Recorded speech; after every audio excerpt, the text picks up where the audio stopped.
안녕하세요, 연결소입니다. 현재 시각 월요일 오후 3시 51분을 지나가고 있고요. 금일 장 초반에 기분 좋게 출발했다가 또다시 상승폭을 반납하는 움직임이 나타나고 있죠. 이런 움직임을 만드는 표면적인 이유가 뭐습니까? 바로 미국과 이란 간의 지정학적 리스크에 대한 부분들이 다시 한번 부각되고 있다. 23일에서 24일간에 미국이 이란을 정밀 타격할 수 있다는 이런 또 이야기가 있다 보니까 이러한 부분들이 시장 전반적으로 상승을 제한시키는 이런 움직임이 나타나고 있단 말이에요. 그런데 우리가 생각할 거는 이런 거죠. 이런 이슈가 계속해서 주가를 급락시킬 만한 이슈이냐? 그건 아니라는 거고요. 결국은 계속해서 이런 이슈는 있어 왔고 지금 단어에 대한 부분들에 있어서 정밀 타격 이렇게 또 위협적인 단어들이 사용되고 있다 보니까 이 변동성을 만들고 있지만 결과적으로 이러한 부분들이 빠르게 완화되는 움직임이 나타날 수밖에 없다. 왜냐? 지금 이란 쪽에서도 양보가 가능하다라는 또 이런 또 이야기들이 나오고 있단 말이야. 핵 협상에 대한 부분들이 빠르게 진전될 수 있는 부분들이 있기 때문에 결국에는 이 변동성이 오히려 우리에게 기회가 될 수 있는 부분들, 이때도 마찬가지로 21선 한 차례 이탈하는 움직임이 있다 보니까 많은 분들께서 불안감을 크게 느끼고 계셨지만 이때가 오히려 기회였던 것처럼 오늘도 윗꼬리가 달리면서 불안감을 느끼고 있지만 결국은 이 변동성이 마지막 기회, 다시 한번 장대의 양봉을 나타나기 이전에 마지막 또 매수 기회가 될 수 있는 이 부분이 있단 말이야. 그러면 당장 내일장의 시초가가 굉장히 중요하다. 새벽간에 또 관세에 대한 이슈와 추가적으로 이런 미국과 이란 간의 지정학적 리스크에 대한 이런 이슈들이 또 나타날 수가 있다는 거고 이러한 부분들을 반영을 해가지고 내일장에 단기적인 하락 변동성이 나타난다. 오히려 기분 좋게 물량을 늘려갈 수 있는 이 타점에 대한 부분들과 그리고 다시 한번 올라간다고 쓸 때 이 목표가 설정에 대한 이런 대응들을 미리 준비를 해갈 필요가 있다는 겁니다. 여전히 올라갈 수 있는 재료와 모멘텀이 있기 때문에 우리가 정확한 이 목표가 설정에 대한 부분들이 그 어느 때보다 중요하다는 거고 제가 주말간에도 그렇고 지난주에도 여러 차례 말씀을 드렸다시피 최근에 외인들의 물량 이탈에 대한 부분들이 나타나고 있다 보니까 많은 분들께서 불안감을 크게 느끼고 계셨지만 이 수급적인 부분들도 추세적인 부분 안에서 전환이 될 수밖에 없다고 말씀을 드렸습니다. 왜냐? 지금 오늘 어떤 일정이 또 대기 중에 있습니까? 바로 IR에 대한 해외 기관 투자자를 대상으로 한 IR에 대한 일정이 좀 진행이 되고 있단 말이에요. 23일부터 언제입니까, 여러분들? 잠깐만요. 보시면은 23일부터 27일까지 아시아에서 지금 IR에 대한 일정이 진행이 될 거고요. 자, 미국은 내일부터 24일부터 3월 3일까지 그리고 유럽에서는 3월 2일부터 3월 6일까지 해외 기관 투자자를 대상으로 진행이 된다. 근데 후원 기관이 누굽니까?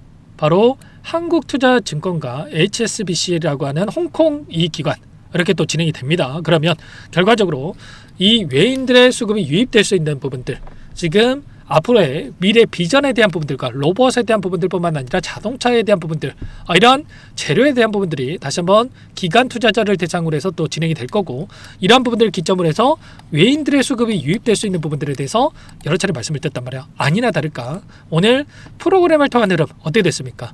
32만 주가량의 매수세가 다시 한번 유입되고 있는 부분들이 확인되고 있었죠. 최근에 보시면 외인들의 물량 이탈이 나타났지만 54만 주가량의 물량이 다시 한번 들어왔고 그리고 나서 어떻게 됐습니까? 8만 4천 주 9,800주가량의 물량이 이탈했지만 12만 주 다시 한번 매수세가 유입이 됐고 금요일장에서 34만 주가량의 물량 이탈이 있었지만 곧바로 오히려 주가 상승을 만들어가면서 물량을 집어넣는 이러한 움직임이 나타나고 있단 말이에요. 그러면 결과적으로 추세적으로 보더라도 외인들이 매도세가 다시 한번 매수세로 좀 전환될 수 있는 이런 부분들을 우리가 생각해 볼 수가 있다는 겁니다. 여전히 재료에 대한 부분들이 남아있기 때문에 이대로 끝날 게가 절대 아니다. 보시면 1분기부터 4분기로 이어지는 이 재료 현대차뿐만 아니라 테슬라에 대한 이 로봇 관련된 로드맵에 대한 부분들이 순차적으로 나타날 수밖에 없단 말이에요. RMAC에 대한 투자 발표와 로봇 공장에 대한 SDV에 대한 로드맵 발표, 전고체 배터리, 로봇 배터리에 대한 기술 발표 이런 것처럼 순차적으로 이렇게 옵티머스에 대한 생산까지 이어질 수 있는 재료들이 있기 때문에 이 재료를 토대로 해서 추가적인 상승을 만들어갈 수 있다. 다만 결국은 지금 구간 안에서 재료가 있음에도 불구하고 상승을 제한시키고 있는 이 움직임 자체가 그동안의 물량을 장악했던 주체들의 의도적인 변동성이 만들어지고 있다는 겁니다. 왜냐? 지금 올라가는 구간 안에서 이 개인들의 물량이 너무나도 많이 들어와 있고, 심지어 지금 현대차 같은 경우는 신용까지 활용한 물량들이 너무나도 많단 말이에요. 지금 이탈한 적이 있습니까?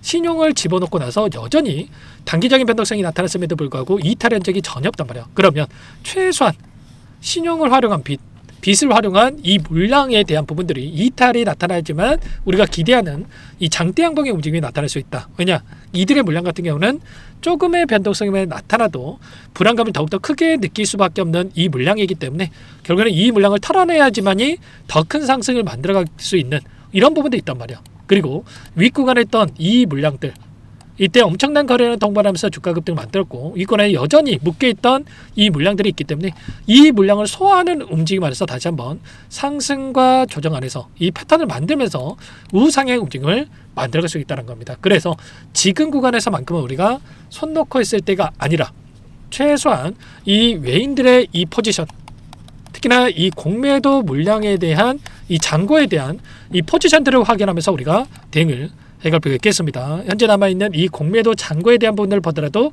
최근에 엄청나게 공매도 잔고가 급증하는 움직임을 만들었다가 그리고 나서 박스권에서 공매도 잔고가 다 오히려 축소되는 움직임이 나타나고 있죠.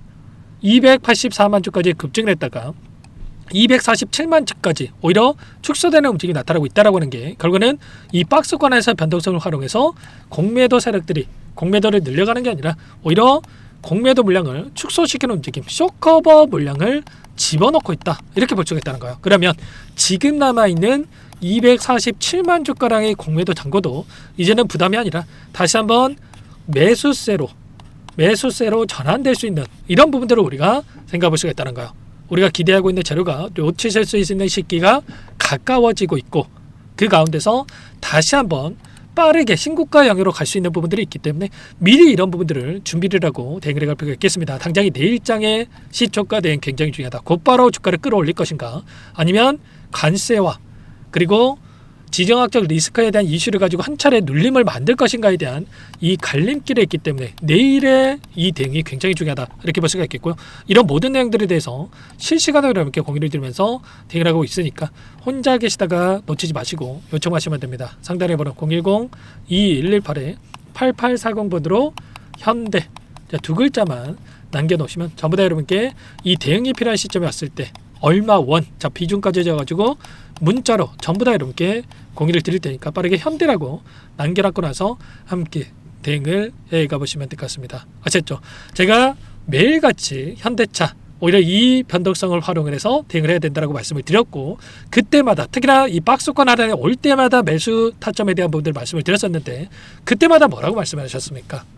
오히려 현대차를 보유하고 계신 분들께서 올라간다고 하면 더욱더 싫어하고 계십니다. 댓글로 또 오히려 또 안 좋게 이야기하시는 분들 많이 계셨는데 또 올라가니까 그분들은 아무런 말씀 없으십니다. 자, 그러지 마시고 오히려 우리가 이런 부분들 정확한 근거를 가지고 좀 대응을 했을 때 기회 구간에 여전히 있기 때문에 여러분들 손 놓고 있지 마시고 부정적으로 생각할 게 아니라 여전히 긍정적으로 우리가 또 생각을 하면서 대응할 구간이 있기 때문에 놓치지 마시고 매일같이 외인들의 이 포지션을 체크하면서 여러분께 이런 부분들 공유를 드리면서 함께하고 있으니까 놓치지 마시고 함께 대응을 해가 보시기 바랍니다. 현대라고 남겨놓으시면 제가 정리된 자료까지도 여러분께 공유를 드려가지고 함께 할 테니까 문자로 또 공유를 드릴 테니까 빠르게 현대라고 남겨놓고 나서 함께 하시면 될 것 같고요. 내일 또 추가적으로 장 초반에 또 라이브 방송 또 진행을 해가지고 함께 대응을 할 거고요. 결국은 이런 거예요. 외인들은 이 개인들의 물량이 어떻게 변화하는지를 보고 나서 실시간으로 보고 나서 방향성을 좀 결정하고 있기 때문에 최소한 우리가 개인들과 함께 대응할 게 아니라 이들의 포지션, 방향성을 보고 나서 결정하는 게 굉장히 중요하다는 거예요. 그래서 제가 매일 강조드리는 게 실시간 체크가 굉장히 중요하다. 근데 여러분들께서는 본업이 있으시다 보니까 실시간으로 체크하는 게 너무나도 어려울 수밖에 없단 말이야. 그래서 제가 매일같이 이런 부분들을 체크하고 나서 공유를 드리고 있는 거니까 놓치지 마시고 함께 하시면 될 것 같습니다. 자, 그리고 지금 삼성전자는 신고가를 가는데 현대차는 또 이렇게 움직임이 제한되고 있다 보니까 많은 분들께서 좀 걱정하시는 분들도 많으셨어요. 근데 우리가 손 놓고 있을 때가 아니라 오히려 이 구간에 대한 변동성을 활용할 필요가 있다고 말씀을 드렸죠. 왜냐? 46만 원대부터 53만 원대까지 이 변동성만 하더라도 10% 이상의 변동성을 만들고 있고요. 외인들은 어떻게 합니까? 매수와 매도를 반복하면서 저점에서 매수를 하고 고점에서 매도를 하는 매수 매도를 반복하는 이 대응을 토대로 해서 몇 번만 매수 매도를 반복해도 수십 퍼센트의 수익을 챙겨가는 이 대응을 하고 있단 말이에요. 그래서 우리도 그냥 올라간 거 부러워할 게 아니라 최소한 우리가 이들처럼 막대한 자금을 가지고 대응하기는 어렵겠지만 비중 조절만 해서 대응을 해간다고 했을 때 우리가 고점과 저점에서 우리가 타점에 대한 부분을 잡아가면서 최소한의 수익을 극대화할 수 있는 대응을 해갈 필요가 있다는 거예요. 최소한 외인들과 함께 대응을 했을 때 10% 수익 벌 거 30% 이상의 수익을 30% 수익 벌 거 100% 이상의 수익을 극대화할 수 있는 대응이 가능하다는 겁니다. 그래서 제가 매일같이 여러분께 이런 부분들 강조 드리는 거고 현대라고 남겨주신 분들께는 제가 단체 문자를 토대로 해서 이런 부분들 공유를 드리면서 함께 할 테니까 미리 요청하고 나서 함께 해보시기 바라겠습니다. 전부 다 무료로 도움을 드리고 있고 그 대신에 구독과 좋아요 이 정도 제 채널 성장 위해서 이 정도만 여러분 꼭 눌러주시고 요청을 해주시면 될 것 같습니다. 아시겠죠? 자, 오늘 영상은 여기까지 해서 마치도록 하겠고요. 제가 추가적인 내용 확인하고 나서 오늘 새벽에 이 이슈들이 굉장히 또 중요할 거고 이런 부분들까지 체크해서 내일 초반에 또 이런 부분들 공유를 드리면서 함께 할 테니까 내일 영상을 토대로 해서 한번 뵙도록 하겠습니다.